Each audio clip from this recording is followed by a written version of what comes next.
Now for our story. It was early afternoon. Jessie Calvert, laden with bundles, came through the outer door of Ben's house on 11th Street and started up the stairs toward the nursery. Miss Thorndyke, the registered nurse Ben Calvert had imported from Chicago for his baby grandson, was busy there preparing the child's afternoon feeding. Miss Thorndyke was a slender, neat woman of about 30, with a pale face. She wore her dark hair tucked away under a stiff white cap. Her uniform was always immaculate, her voice pleasantly modulated, and in her dealings with the members of the household, she revealed all the cool, impersonal graciousness typical of her profession. She was intelligent, efficient, and unemotional, Jessie Calvert thought. That was why, as she started to enter the nursery this afternoon, Jessie paused at the doorway, startled at what she saw. Miss Thorndyke was holding the baby in her arms, and suddenly she bent her head, kissed him with infinite tenderness, looking into his face with rapt, motherly devotion. The woman's gesture was so nakedly revealing that it made Jessie draw in her breath with a slight gasp. At the sound, Miss Thorndyke looked up. Instantly, her face assumed the non-committal expression with which Jessie was familiar, and which she now realized to be a mask behind which Miss Thorndyke deliberately hid herself. Well, Miss Thorndyke, here I am. I think I remembered everything you asked for. Oh, thank you. Very nice of you, Mrs. Calvert. I ran out of the boric acid just this morning. I asked Mrs. Meade to get me these things almost a week ago. Apparently, the matter slipped her mind. Yes. Well, Mrs. Meade is inclined to take her maternal duties rather lightly. Anyway, I do appreciate your bothering to pick the things up. Oh, it's all right, Miss Thorndyke. Glad to help you out. Be sure to let me know anytime there's some little thing I can do. How's the young man getting along, by the way? Well, he's just fine. Oh, my gracious, he's getting to be a fat little monkey. Tell me, Miss Thorndyke, which one of the family do you think he looks like? I've never thought much about it, Mrs. Calvert. The thing that interests me, of course, is he's healthy. Yes. Yes, that's the main thing. It's very lucky that he is, too. No reason why he shouldn't be. Proper care, good food, that's all they need. Yes, I know. Assuming they started out all right from the beginning. But, you see, there was some question about this youngster originally. Fortunately, everything turned out all right. Well, Mrs. Meade has every right to be proud of him. Has Kit been in to see the baby today? No, she hasn't. She wasn't in all day yesterday, either. Seems rather odd. Odd, Miss Thorndyke? Well, perhaps it's just that I'm accustomed to mothers who take more of an interest in their children. Of course, I realize Mrs. Meade is upset. The divorce and so on. It must be very trying for her. Yes, indeed. And I'm afraid it'll be some time before things quiet down.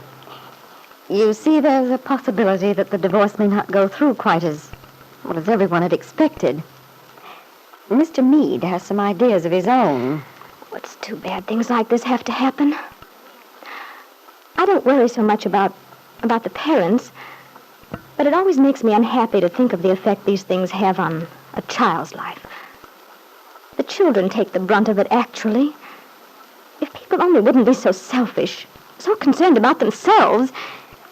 Well, you seem to feel quite strongly on the subject, Miss Thorndyke. Tell me, don't you ever get tired of taking care of someone else's children? Wouldn't you like to have your own? Oh, I'm sorry, I shouldn't have. I said something wrong. It is quite all right, Mrs. Calvert. Oh, I do hope you'll forgive me. I just didn't think. No, it's nothing you could help. You see, my husband was killed overseas. We planned to have a child. Saved our money, and then... Oh, I'm so sorry. Perhaps that's why I'm somewhat bitter about women who have children, who are lucky enough, and then don't cherish what they have. Well, good afternoon, Miss Thorndyke. Jessie? Oh, hello, Kit. Mrs. Meade? How are things going, Miss Thorndyke? Is my son behaving himself? Baby's doing very nicely, Mrs. Meade. Oh, that's good. He certainly is a healthy little animal. He's a very good baby. Yes, I suppose he is. In fact, sometimes I wonder if he isn't a little too good. Don't you think he lacks personality, character? Not at all. He's obviously a very intelligent child, Mrs. Meade. You should be grateful. My goodness, Miss Thorndyke. You sound rather like a female tiger protecting a young. Oh, but naturally I agree with you. I'm sure he possesses all of the infant virtues. I'm glad you came in, Mrs. Meade. There are a few things I'd like to check with you. Well, I'm sure they're not too important, so if you don't mind, I'd rather postpone the child care session to another time. I have some other things to do now. But Very well, Mrs. Meade. Besides, I have infinite faith in you, Miss Thorndyke. Just do whatever you think is best so far as the child is concerned. Everything seems to be nicely under control, so I think I'll run along. Well, I must go, too. Miss Thorndyke, we must continue our little talk tomorrow. Goodbye for now. Just keep up the good work, Miss Thorndyke. See you later. Well, Jessie, if you don't mind, what were you doing closeted in the nursery with Miss Thorndyke? What on earth are you talking about, Kit? Is anything wrong with my dropping in to see the girl once in a while? She's alone practically all day. It's her job, after all. Well, perhaps it is. That doesn't mean she doesn't need a bit of companionship once in a while. Heaven knows you don't waste much time on her. Matter of fact, I picked up some things she needed for the baby when I was in town. She said you'd forgotten. Oh, she did. Well, I'm afraid Miss Thorndyke is just a bit too officious for her own good. Well, I see you're in one of those charming moods of yours again. Oh, that must be Ben calling about dinner. I'll take it. Hello? Hello. I'd like to speak to Mrs. Meade. Who's calling, please? Well, is Mrs. Meade there? Yes. Yes, Mrs. Meade is here. Just a moment, please. It's for you, Kit. Thank you so much, Jessie. Hello? Kit, darling. Oh, hello there. How have you been? How have I... Now, wait a minute, Kit. You know who this is, don't you? It's Paul. Paul Cromwell. Darling, it's wonderful to hear your voice. Oh, that's nice. I'm glad to hear you've been well. Oh, I gather we're not entirely alone. You're so right. Well, then, shall I just ask leading questions? That's an excellent idea. Right. Although I must say this is a rather anticlimactic conversation after months of separation. Perhaps we can think of a better arrangement later. At the moment, it's the best possible. You're always so discreet, my love. In any case, here I am in Wakefield. What?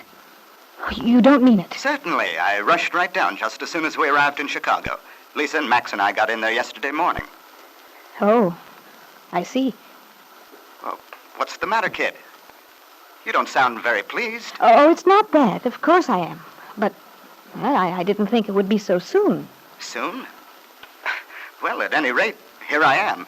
And, kid, I've got to see you. It's been centuries, darling. I feel like a schoolboy. You sound rather like one, too. Well, at least you haven't changed. Still the sharp little knives, eh, kid? Never mind. I love you, knives and all. When can I see you, dearest? Well, possibly this afternoon. Wonderful. In about an hour, I tell you, I'm languishing away in this beastly hotel. All right, then. I'll do the best I can. But you'll hurry, won't you, kid? We've so many things to talk over. You've no idea what I've been going through. Personally, I've been having a simply lovely time. Oh, you poor darling. I can imagine. Well, never mind. We're almost out of the woods now. I wonder. In any event, we'll have a good long talk and get all the loose ends tied up, eh? Look, you know the little bar here at the hotel? Yes, only too well. Well, suppose I meet you there at 4 o'clock. I believe I can manage that. Good. Perfect. I'll see you then, darling. Yes. Goodbye.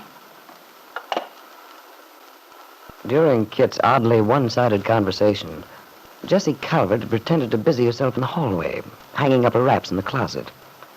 And as Kit hung up the receiver, Jessie's observant glance told her that Kit was extremely nervous. Why, Jessie wondered. Who could the mysterious caller have been? The voice she'd heard sounded familiar somehow, but at the moment she couldn't quite place it. Jessie would have been surprised and very satisfied, too, had she known that the man who'd been obviously reluctant to give his name was Paul Cromwell.